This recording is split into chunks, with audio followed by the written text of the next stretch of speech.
Okay, picture this. You wake up in Seattle, it's 47 degrees, it's raining again.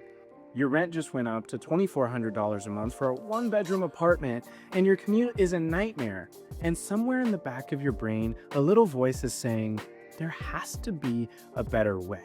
Well, over 17,600 people from Washington state said, I'm out, and moved to Arizona last year alone. And honestly, after you watch this video, you're gonna completely understand why. I'm breaking down everything: the money, the jobs, the weather, the housing, the lifestyle, all with real numbers. So let's get into it. Let's start with the data because the numbers are honestly kind of wild. In 2024, Washington state sent 17,601 people to Arizona, making it the #2 feeder state behind only California.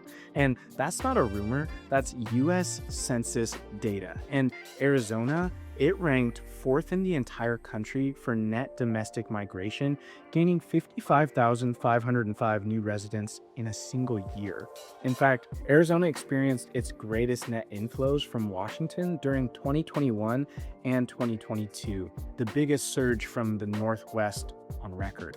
And on Redfin right now, the top 5 states homebuyers are searching to leave: California, New York, Illinois, Maryland, and Washington. The #2 destination that they're searching is Phoenix, Arizona.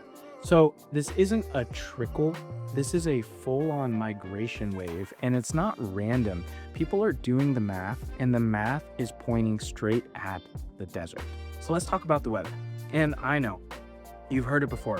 It's so hot. And yes, Arizona summers are pretty aggressive, and we'll get to that. But here's what people are actually choosing between. Washington gets approximately 149 rainy days per year in Seattle. That's nearly 5 months of gray skies and drizzle. So a lot of people around here honestly get seasonal depression. And anyone who's spent a winter in the Pacific Northwest knows exactly what I'm talking about. Arizona, on the other hand, over 300 sunny days a year. Phoenix averages about 299 days of sunshine, making it one of the sunniest major cities on the planet, right up there with Honolulu. Yes, Phoenix summers hit 110 degrees or more, but here's what locals will tell you about that. It's a dry heat, and you step outside 7 a.m. for a hike, it's 85 degrees, it's gorgeous out. You do your outdoor stuff in the morning and in the evening, and then you enjoy the AC in the afternoon. And from October through April, you're basically living in paradise. People in Washington are trading gray skies, moss, and mildew for sunshine, hiking, and golf year-round. And it turns out a lot of people think that's totally worth it. Now let's talk about the cost of living, because this is a big one. Seattle's overall cost of living is 44% more expensive than Phoenix. Now, let's break it down real quick. Housing. A one-bedroom apartment in Seattle runs around $2,400 a month. That same apartment in Phoenix is going to be about $1,500. That's $900 saved every single month, or $10,800 a year just in rent. If you want to buy a house, the median home in Washington in 2026 is pushing close to $630,000, whereas the median home in Arizona is around $450,000. So about $180,000 less for comparable homes. Washington's overall cost of living sits 17% above the national average. Arizona is only 6% above the national average. A massive difference when you're actually living paycheck to paycheck or trying to build wealth. Groceries in Washington average $512 per person per month, whereas in Arizona, it's $367 per person per month. That's $1,740 a year back in your pocket just on food. Childcare. Now this one is pretty brutal for families. Average childcare in Washington is $13,404 per child per year. In Arizona, it's $8,719 per child per year. So for a family with 2 kids, that's a $9,370 annual savings on childcare alone. Add that all up: housing, food, childcare, And a family moving from Seattle to Phoenix could realistically save $30,000 to $40,000 a year without changing their lifestyle. That's not nothing. And that's a car payment, that's a vacation, that's retirement contribution. It's big. Okay, now here's where Washington people will always kind of push back. Washington has no state income tax, and that's technically true. Washington has no general income tax, but Washington recently moved to progressive capital gains taxes of 7 and 9.9%. So if you're an investor or an entrepreneur or anyone selling assets, that hits you pretty hard. And Washington's combined sales tax averages 9.38%, which is one of the highest in the entire country. So every time you buy something, you're getting taxed pretty hard. Washington residents end up spending nearly 9% of their annual income on sales and excise tax alone. Arizona, they have a flat 2.5% income tax, the lowest flat rate in the entire country, and a 0.45% property tax rate, which is one of the lowest in the entire country. So yes, Washington has no income tax on wages yet. But when you add up sales taxes, capital gains taxes, property taxes, and the raw cost of living difference, Arizona often wins for middle-class families and for high earners or investors. And the math is a lot more nuanced than people think. Now, here's the wildest section of this entire video, because Arizona's economy right now is genuinely historic. Phoenix broke into the top 20 tech markets in North America, according to CBRE's 2024 Scoring Tech Talent Report, powered by a 17% increase in its tech workforce over 5 years.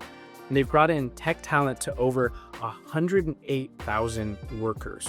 Phoenix's tech job growth rate hit 13.4%, pushing the city into the top 10 tech hubs nationally.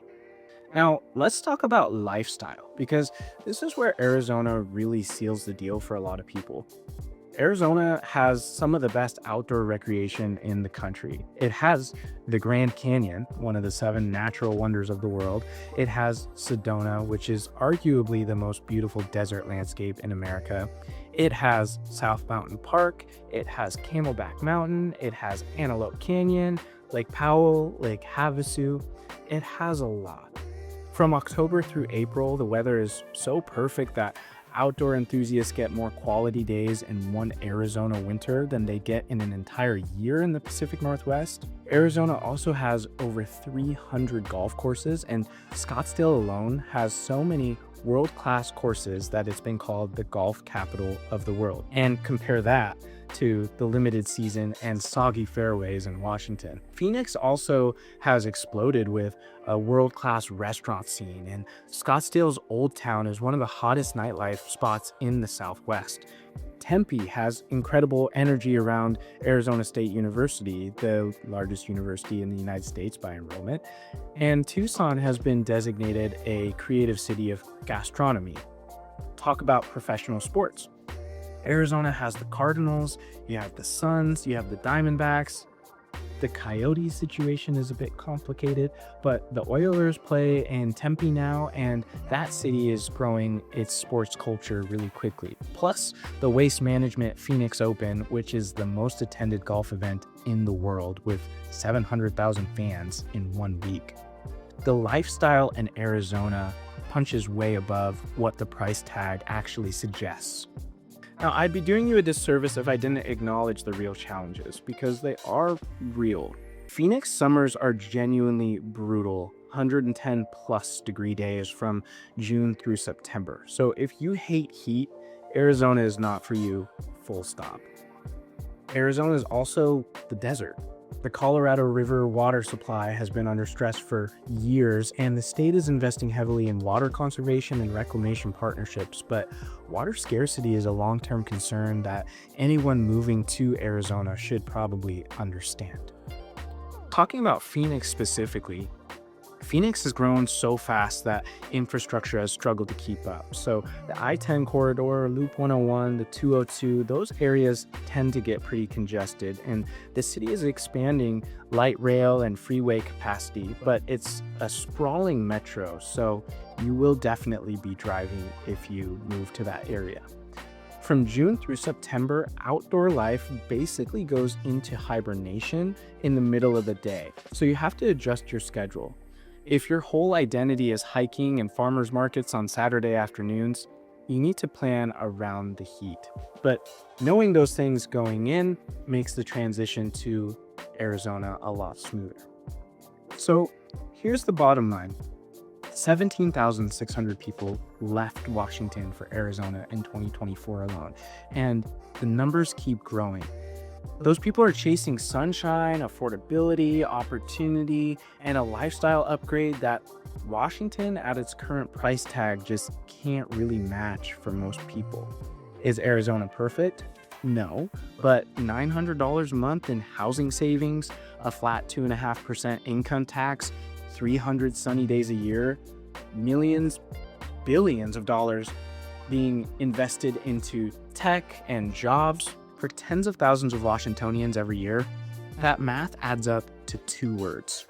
Let's move. If you're considering selling your home in Washington, I'm a realtor here and I'd love the opportunity to help you out.